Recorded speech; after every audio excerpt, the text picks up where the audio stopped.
dia! A reportagem de hoje traz um pouco da linha do tempo de como as doenças mentais eram tratadas em vários momentos da história.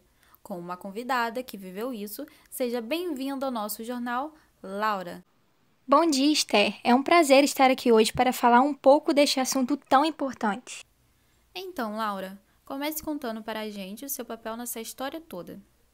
Bom, eu tenho 45 anos, sou natural do Rio de Janeiro e meu papel nessa história é de pentaneta, neta, mãe e avó.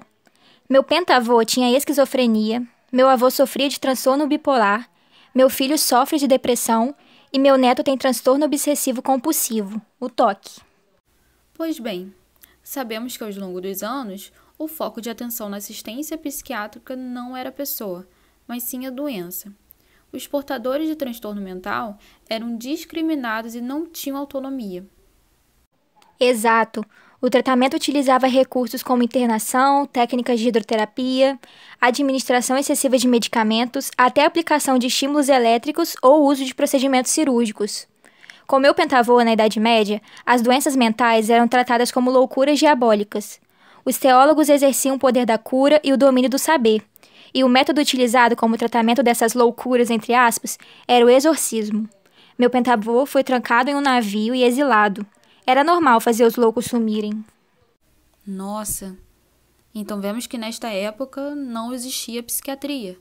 As doenças mentais não eram dadas como um problema psiquiátrico, e sim como uma punição divina para uma alma pecadora. E com seu avô, como era? Sim, meu avô no século XIX, com transtorno bipolar, já tinha a doença como questão médica e não social ou religiosa. Foi o período da criação da clínica psiquiátrica, onde o louco atingiu sua especificidade enquanto sujeito-objeto a ser estudado e tratado. Meu avô contava que ele foi separado de outros grupos marginais e excluído em um asilo específico, ou seja, tornou-se paciente. Nessa época, o louco era reeducado a voltar a se comportar conforme os padrões éticos da sociedade. Entendi. As práticas comuns de tratamento eram os eletrochoques e o coma insulínico. Administrava-se a reserpina, que é uma substância para controlar a hipertensão arterial, e também a lobotomia, ou a psicocirurgia, que se tratava de uma intervenção neurocirúrgica com o objetivo de eliminar determinadas doenças mentais ou modificar comportamentos inadequados, certo? Certo. Já com meu filho no século XX, começava a era da psicofarmacologia. Ele era tratado com diversos medicamentos ao mesmo tempo, que minimizavam os sintomas da depressão. Porém, era notório que ele não estava melhorando, pois o efeito era temporário. Os médicos diziam que os medicamentos iriam curá-lo, mas não foi isso que aconteceu. Ele era tratado como um ser sem contexto social, não analisava seus problemas internos e suas emoções.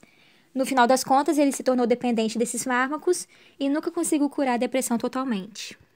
Sinto muito, Laura. O uso excessivo de medicamentos sem a devida associação com as abordagens terapêuticas era um fator preocupante no século XX. Porém, parece que esse cenário mudou no século XXI. É verdade? Sim, é verdade. Como já foi dito, meu neto apresenta transtorno obsessivo compulsivo e seu diagnóstico foi dado após uma bateria de exames e análises. Atualmente, ele é tratado com medicamentos regulados, terapias semanais, atividades psicoterapêuticas e possui também o apoio da família, o que o ajudou muito. Diferente do meu pentavô, meu neto é visto como um ser por igual, sem preconceitos e exclusão. Que bom, fico feliz. Eu te agradeço muito por aceitar o convite e por compartilhar o seu depoimento com a gente.